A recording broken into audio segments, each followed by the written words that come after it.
మీకు ఈ వీడియో నచ్చితే వీడియో క్లిక్ చేసి ఛానల్ని సబ్స్క్రైబ్ చేసుకోండి. గగన్ తిట్టిన విషయాలన్నీ గుర్తు తెచ్చుకుంటూ ఉంటాడు కృష్ణప్రసాద్ ఇక గార్డెన్లో నిల్చొని. మరి అప్పుడే భూమి అక్కడికి వస్తుంది. మామయ్య ఏంటి అలా ఉన్నారు అని అడుగుతూ ఉంటుంది. గగన్ నా పైన ఇంకా కోపం పెంచుకుంటూ ఉన్నాడమ్మా అని ఇక బార్లో జరిగిందంతా కూడా మొత్తం చెప్తారు. అయ్యో మామయ్య, మిమ్మల్ని ఆయన ఎలా తిట్టారా? మీ విషయంలో నేను ఆయనకి ఏమీ చెప్పలేకపోతున్నాను మామయ్య, నేను ఏమీ చేయలేకపోతున్నాను అని భూమి బాధపడుతూ ఉంటుంది. వద్దమ్మా వద్దు, నువ్వు నా విషయంలో ఏదైనా మాట్లాడు అంటే వాడికి ఇంకా కోపం వస్తుంది, నిన్ను దూరం పెడతాడు. నువ్వు మాత్రం ఆ పని అస్సలు చేయకమ్మా అని కృష్ణప్రసాద్ చెప్తాడు. లేదులేండి మామయ్య, నేను ఆయన ఈ రాత్రికే దూరంగా వెళ్ళిపోయి పెళ్లి చేసుకొని వస్తాం మామయ్య అని భూమి అంటుంది. ఏంటమ్మా, మీరు దూరంగా వెళ్ళి పెళ్లి చేసుకొని వస్తారా? అందరినీ ఎదురించి పెళ్లి చేసుకునే ధైర్యం గగన్కి ఉంది కదా, మరి ఎందుకు ఇలా? కృష్ణప్రసాద్ అడుగుతూ ఉంటాడు. ఆయన చెప్పారు మామయ్య, అందుకే ఆయనతో కలిసి వెళ్ళాలని నేను నిర్ణయించుకున్నాను అని భూమి అంటుంది. వెళ్ళమ్మా, నువ్వు నీ నిర్ణయాన్ని అస్సలు మార్చుకోకు.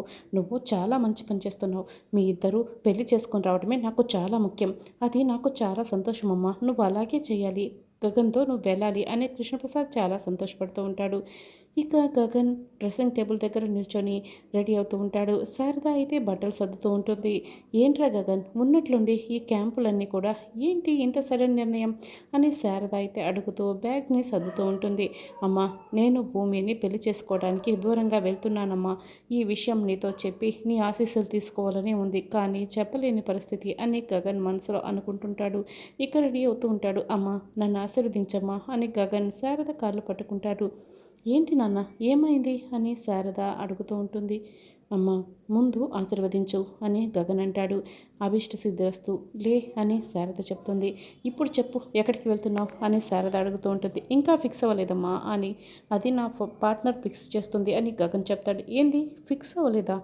పార్ట్నర్ ఫిక్స్ చేస్తుంది అంటే అమ్మాయితో వెళ్తున్నావా అని శారద అడుగుతుంది. అంటే అమ్మ, నేను మొట్టమొదటిసారి ఒక అమ్మాయితో కలిసి ఒక పెద్ద ప్రాజెక్టు మొదలు పెట్టబోతున్నాను అమ్మ. వివరాలన్నీ నేను తర్వాత చెప్తాను, మొత్తం తర్వాత నీకే అర్థమవుతాయి. ఇప్పుడు ఇంకేమి నన్ను అడగద్దమ్మా అని గగన్ చెప్తాడు. సరేనని ఇక 10 జతలు పెట్టాను, సరిపోతాయా అని శారద అడుగుతుంది. అన్నయ్య, ఇదిగో పచ్చళ్ళు పెట్టుకో, సూట్ కేసులో అని పూరి వస్తుంది. అవసరం లేదు, మేము హోటల్లోనే భోంచేస్తూ ఉంటాం, ఇవి బయటకు తీస్తే అందరూ చూసి నవ్వుతారు అని గగన్ చెప్తాడు. ఇక చరణ్ అక్కడికి వస్తాడు. ఏంటన్నయ్య, సడన్గా రమ్మని కాల్ చేశావు అని చరణ్ అడుగుతాడు. అంటే నేను ఒక 10 రోజులు ఊరికి వెళ్తున్నాను, అమ్మని చెల్లిని దగ్గరుండి చూసుకుంటావు కదా, కాస్త తోడుగా ఉంటావని పిలిపించాను అని గగన్ చెప్తాడు.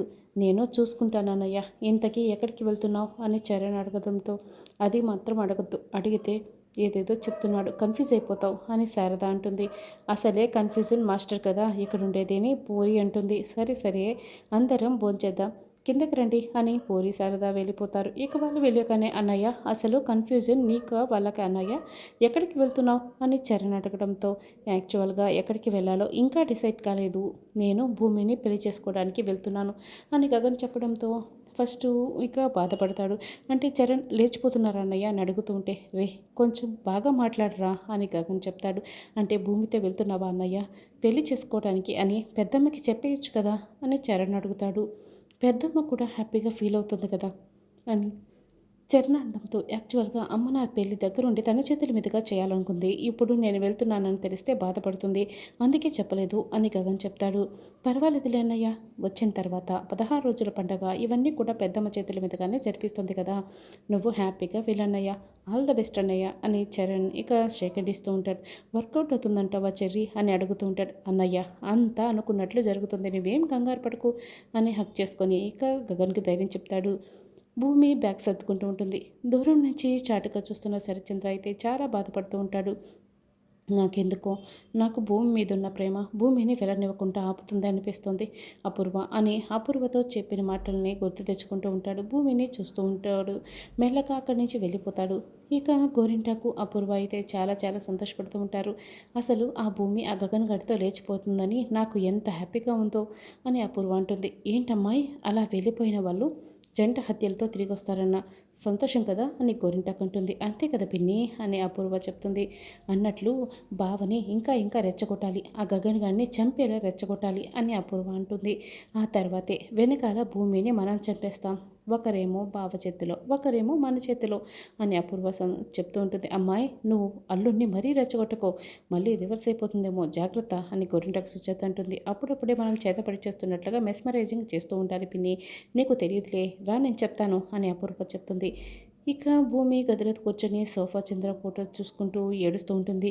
అప్పుడే భూమి వినాలని భూమి గది దగ్గర బయట తలుపు చాటుగా నిల్చొని అపూర్వ గోరింటాకు సుచేత మాట్లాడుతూ ఉంటారు. అదేంటి పిన్ని, బావ అస్సలు అన్నమే తినలేదు, తినాలనిపించట్లేదంట, ఒకటే శోభాచంద్ర అక్క గుర్తుకొస్తుందంట అని చెప్తూ ఉంటారు.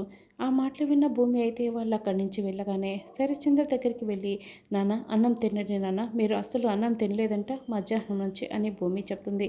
ఎవరు చెప్పారమ్మా అని శరత్చంద్ర అడుగుతారు. పిన్ని వాళ్ళు మాట్లాడుకుంటుంటే విన్నాను అని భూమి అంటుంది. వద్దమ్మా ఆకలిగా లేదు అని శరత్చంద్ర అంటాడు. నేను తినిపిస్తే అమ్మలా తినిపిస్తానని అంటూ ఉంటారు కదా నాన్న, మరి నేను తినిపించినా తినరా, తినండి నాన్న అని భూమి చెప్తుంది. నిన్ను చూస్తుంటే అమ్మలా కాదు, నాకు మీ అమ్మ శోభాచంద్రని గుర్తుకొస్తుందమ్మా అని.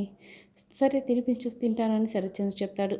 నువ్వు తినిపిస్తుంటే అచ్చం నాకు శోభాచంద్ర తినిపిస్తున్నట్లే ఉంది, నన్ను శోభాచంద్ర కూడా ఇలాగే చూసుకునేది, నువ్వు ఇలాగే ఎప్పటికీ నాతో ఉంటావో తల్లి అని శరత్చంద్ర అడుగుతూ ఉంటే, ఎలా కుదురుతుంది నాన్న, ఎప్పటికైనా పెళ్లి చేసుకొని వెళ్ళాల్సిన ఆడపిల్లనే కదా అని చెప్తూ, నాన్న నేను మీ నుంచి దూరంగా వెళ్ళినా కూడా మీరు చాలా జాగ్రత్తగా ఉండాలి, మిమ్మల్ని చంపాలని చూసిన వాళ్ళు ఎవరో గుర్తుకు వచ్చినా కూడా మీరు ఆవేశపడకూడదు, తిరిగి వచ్చినా నాకే చెప్పాలి అని భూమి అంటుంది. తిరిగి వచ్చినా అంటే అత్తారించి నుంచి తిరిగి వచ్చిన తర్వాత అని అత్త మా అమ్మ అని శరత్చంద్ర అంటాడు. అవునానా అని భూమి చెప్తుంది. అదేంటమ్మా నువ్వు ఈ రాత్రికి అత్తారింటికి వెళ్తున్నట్లుగా ఇలా చెప్తున్నావు, నేను నిన్ను అసలు అత్తారింటికి పంపించనమ్మా, నేను ఇల్లరికం అల్లుడిని తెచ్చుకొని నేను నా కళ్ళ ముందే పెట్టుకుంటాను, అప్పుడు నువ్వు ఇలా అప్పగింతలు చెప్తున్నట్లుగా మాట్లాడాల్సిన అవసరం లేదు కదా భూమి. ఏమ్మా నేను చూసిన సంబంధం నువ్వు చేసుకోవా భూమి, చెప్పు భూమి అని శరత్చంద్ర అడుగుతూ ఉంటే భూమి ఇక తలదించుకొని బాధపడుతూ ఏడుస్తూ ఉంటుంది. అసలు ఆ గగన్ని మర్చిపోలేవా అమ్మా భూమి అని శరత్చంద్ర అడగగానే భూమి అన్నం ప్లేట్ని పక్కన పెట్టి ఏడుస్తూ వెళ్ళిపోతుంది. ఇక శోభచంద్ర ఫోటోని చూసుకుంటూ ఏంటమ్మా ఇలా జరుగుతుంది, గగన్ గారేమో కొన్ని రోజుల్లో అంతా సెట్ అవుతుందని ధైర్యం చెప్తున్నారు, అయినా ఇప్పుడు నేను గగన్ గారిని కాకుండా ఇంకెవరిని పెళ్లి చేసుకున్నా కూడా గగన్ గారితో ఒక రాత్రంతా గడిపాను నింద నాపై అలాగే ఉండిపోతుంది కదమ్మా అని భూమి ఇక బాగా బాధపడుతుంటుంది. మరోవైపు శరత్చంద్ర శోభచంద్ర ఫోటోని ముందు నిల్చొని ఆ గగన్ని కాకుండా ఇంకెవరిని ప్రేమించినా నేను ఘనంగా పెళ్లి జరిపించేవాడిని, చూడు భూమి ఆ గగన్ గారితో పెళ్ళి వెళ్ళిపోతుంది అని బాధపడుతూ ఉంటే అపూర్వ ఇదంతా విని బాగా కోప్పడుతూ ఉంటుంది.